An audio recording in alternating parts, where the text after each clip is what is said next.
I wanted to start out by saying thank you to everybody who shares my artwork online. It makes me feel so good inside. It makes me feel very loved, because when you share the work and put a link where the person can see it or buy it, it increases the chances of someone actually doing that, which in turn is me earning my own money for my own Lyme treatment instead of um, doing fundraisers, which is far more positive than people telling me, well, you should take more photos, you should make more jewelry.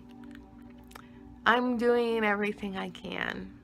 I'm not blessed with a live-in roommate or partner. I'm not blessed with a family.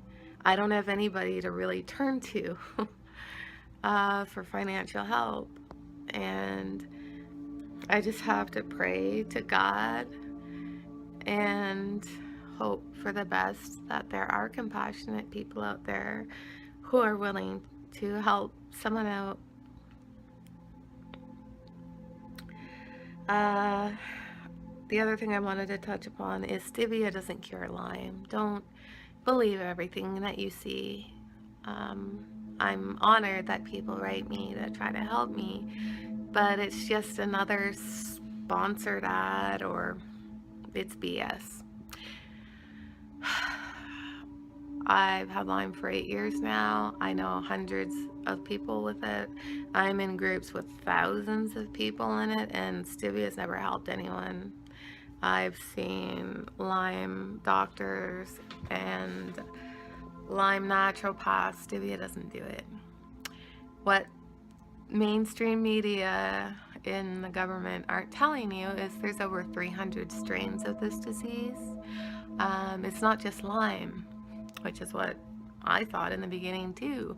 You get co-infections, so whatever that tick has, malaria, Zika, Bartonella babesia, Rocky Mountain spotted fever, Q fever, whatever is in that tick and it infects you, you got all those diseases and bacteria as well. So this is why it's so impossible. You can be as positive as you want and fight as hard as you can, but there's over 300 diseases. There's not enough education. There's no Lyme doctors in Canada. It's still illegal. So that's why it's so hard to treat it. I mean, there's one medication that we want to try, and I need to see my Lyme doctor in December. That's why there's this fundraiser, but that one medication costs more than the 5 that I'm already on. And I gotta get my blood done every month to monitor my organs, because, you know, I'm playing rush, like, it's a catch-22 in a sense, because you can have organ damage and failure from being on long-term antibiotics, which, knock on wood, thank God, hasn't happened to me. But without the antibiotics, I'd be dead. So it's hard. It's really hard to keep positive. It's really hard to keep fighting when you know you can't turn to your government or anyone for help, because there isn't any. My Lyme doctor's phenomenal. She's Canadian, she lives in Canada, and she travels every day to the USA to practice Lyme. She's a Canadian doctor practicing in the USA because it's still illegal to treat it in Canada. I recently seen a specialist to help with some issues, and I found out a month later, the letter written to the doctor who referred me, that the patient thinks she still has Lyme. No, the patient knows she still has Lyme. I've had it for 8 years. I have a Canadian and an American blood test to prove it. So there's no such thing as going to the hospital for what's going on with me, because the disease doesn't exist.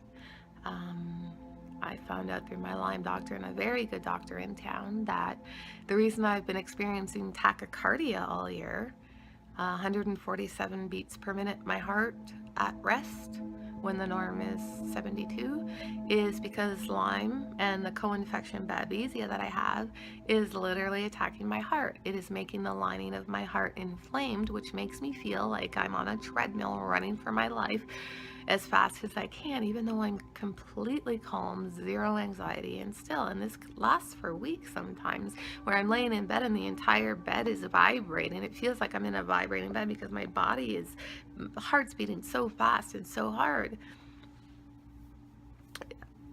It's just, it's too much.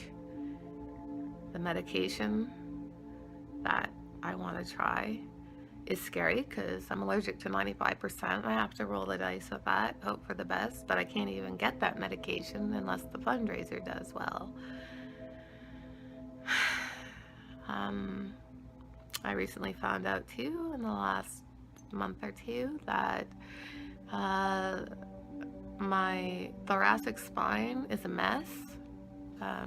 We know the 4 discs in my neck are herniated and one's flattening. The spinal cord says so in the MRI. But the thoracic spine's worse than that.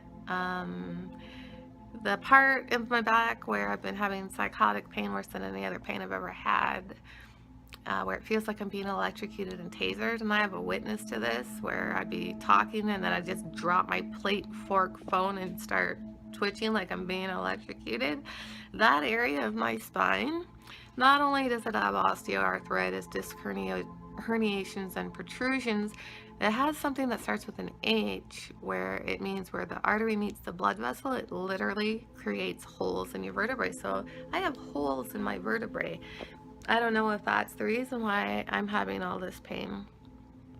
Lyme causes TMJ, which affects the joint in your jaw. I've had TMJ since the 90s, long before Lyme. I would wear a mouth plate, last me a decade.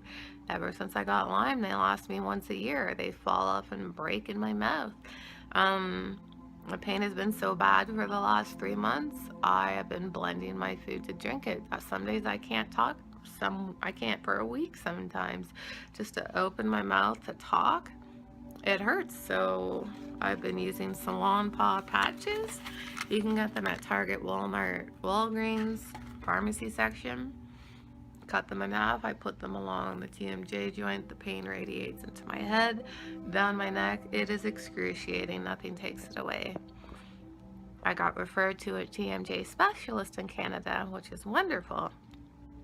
It's over $200 to walk through the door. Not covered. Treatment, I was told anywhere between $500, $5,000. Another thing, the celebrities that have Lyme and have gotten better, I'm happy for them.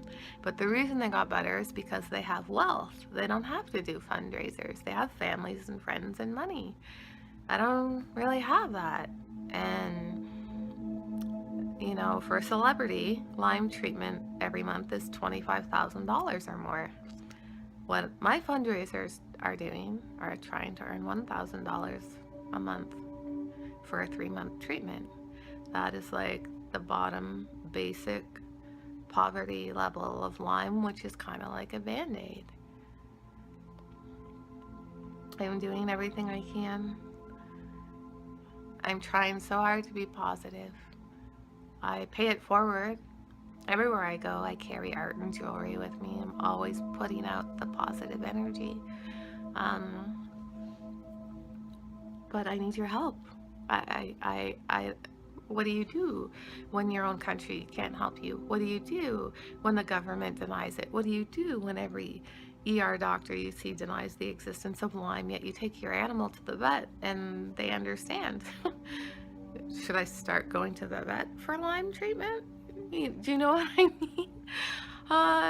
It's enough to drive someone insane. The last thing I want to touch upon is my passion in life, which is owls. Owls are beyond the sun and the moon and the stars. They are my medication and meditation, and they keep me going.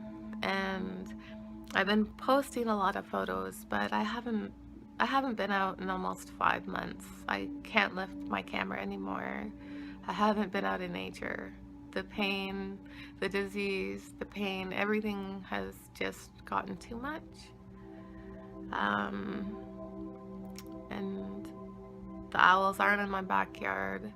I have friends, friends of friends who will let me know, and I have another friend who will drive me sometimes all day and night just to spend time with an owl, even for just an hour, because that to me is kind of like the closest thing to seeing God or an angel. I wanted to thank everybody for all you do to help me. Love and light to all.